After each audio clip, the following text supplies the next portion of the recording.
Hello दोस्तों, आप लोग कैसे हैं। आई होप कि आप लोग बहुत अच्छे होंगे। मैं नॉलेज ग्रुप पे प्रियंका आपका स्वागत करती हूँ। और जैसा कि पर्यावरण अध्ययन के विषय पे हम आपके लिए कुछ महत्वपूर्ण जानकारी लेके आई हूँ। ठीक है, मुझे आशा है कि आपको बहुत ज़्यादा पसंद आएगा। ठीक है, तो ज़्यादा ना समय लेते हुए सीधे हम टॉपिक पे बात करें। तो आज का जो हमारा टॉपिक है पर्यावरण अध्ययन से संबंधित है। ठीक है, तो सबसे पहले हम बात करेंगे कि पारिस्थितिकी में कि पारिस्थितिक विज्ञान का जनक किसे कहा जाता है। तो ओडम को कहा जाता है। इकोलॉजी का जनक किसे कहा जाता है। तो अर्नेस्ट हैकल को कहा जाता है। पारिस्थितिक तंत्र का तो टास्ले को कहा जाता है। ठीक है, गहन पारिस्थितिकी या डीप इकोलॉजी का जनक तो अर्नीस को कहा जाता है। पारिस्थितिकी नीके की संकल्पना किसने दिया। तो ग्रीनल ने 1917 में दिया। ठीक है, अब बात हम करें आगे तो पारिस्थितिकी पदछाप मापने की इकाई हम किससे किया जाता है। तो भूमंडलीय हेक्टर से किया जाता है। ठीक है, आगे है कि धारणीय या अस्थायी विकास की अवधारणा किसने दिया। तो ब्रैडलैंड ने 1987 में दिया। आगे है पर्यावरण भूगोल शब्द की प्रथम चर्चा किसने की। तो इसकी चर्चा जो किए थे वो थे हेविट व हेयर ने 1993 में की थी। ठीक है, आगे है कि प्राकृतिक कृषि का अन्वेषण किसने किया।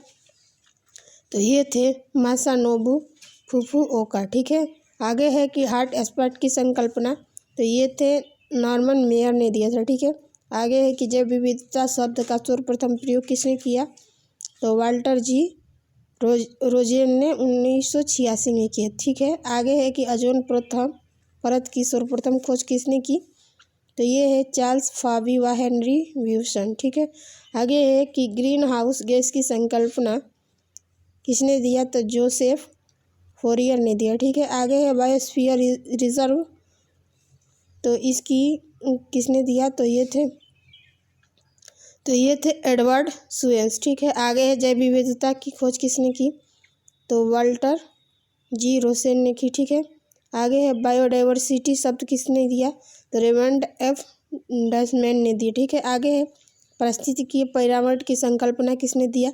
तो एल्टन ने दिया। ठीक है, आगे है वैश्विक मंदन शब्द का प्रयोग किसने किया। तो जेरार्ड एस्टन हिल ने किया।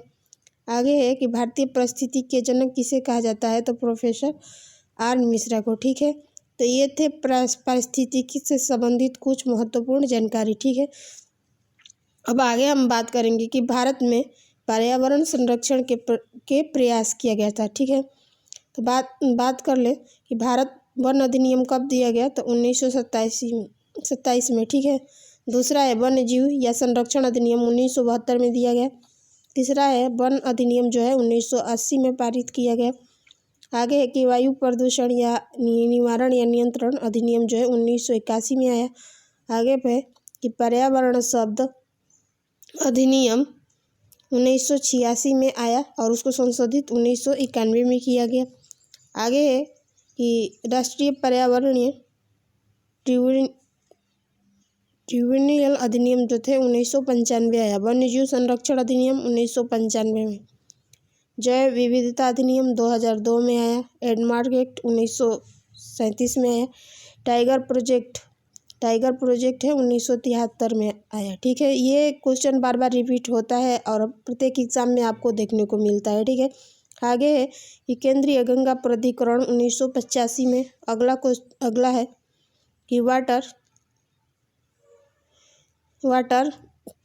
सेंस एक्ट या इसे प्रिवेंस एंड कंट्रोल ऑफ पॉल्यूशन 1977 में। ठीक है, राष्ट्रीय गंगा बेसिन प्राधिकरण 2009 में। आगे है कि हाथी संरक्षण परियोजना 1992 में पारित किया गया। एको मार्क योजना 1992 में और राष्ट्रीय हरित प्राधिकरण 2010 में। ठीक है, और जो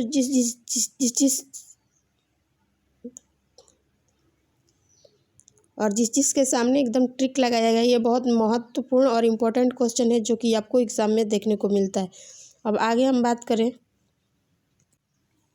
तो पारिस्थितिकी तंत्र के बारे में बात करेंगे। ठीक है, पारिस्थितिकी तंत्र का तात्पर्य उस भौगोलिक तंत्र से है जिसके अंतर्गत रहने वाले जैविक समुदाय निरंतर अजैविक पदार्थों एवं ऊर्जा के अंतराकर्षित होते हैं। ठीक है, जैसे 100 पारिस्थितिकी यानी इनमें से किसी इकाई या जीव का अध्ययन किया जाता है, ना कि किसी जीव के समूह का। ठीक है, तो सपारिस्थितिकी का अध्ययन किसके माध्यम से किया जाता है? इसमें जीव के समूहों का अध्ययन होता है। ठीक है, अब पारिस्थितिक तंत्र को दो भागों में बांटा गया है। पहला जो है प्राकृतिक पारिस्थितिक तंत्र और दूसरा है कृत्रिम पारिस्थितिक तंत्र। ठीक है, तो सबसे पहले हम बात करेंगे कि प्राकृतिक पारिस्थितिक तंत्र के अंदर तीन भाग आते हैं। पहला आता है स्थलीय परितंत्र, दूसरा आता है जलीय परितंत्र और तीसरा आता है आकाशीय परितंत्र। ठीक है, तो स्थलीय परितंत्र के अंतर्गत जो आपका आता है घास, भूमि, वन, मरुस्थल आदि आते हैं। अब जलीय परितंत्र के बारे में बात करें हम,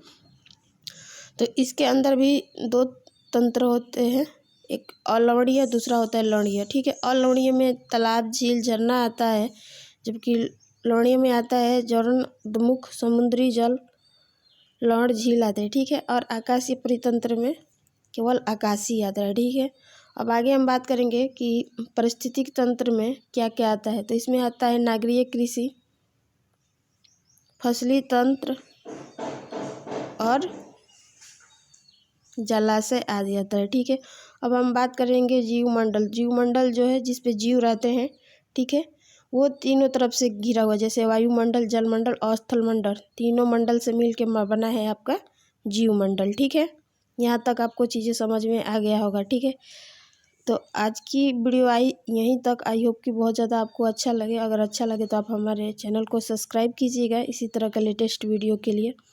और फिर हम नेक्स्ट वीडियो के साथ पर्यावरण से संबंधित कुछ महत्वपूर्ण फैक्ट के साथ आपके मिलेंगे। आज की वीडियो यहीं तक।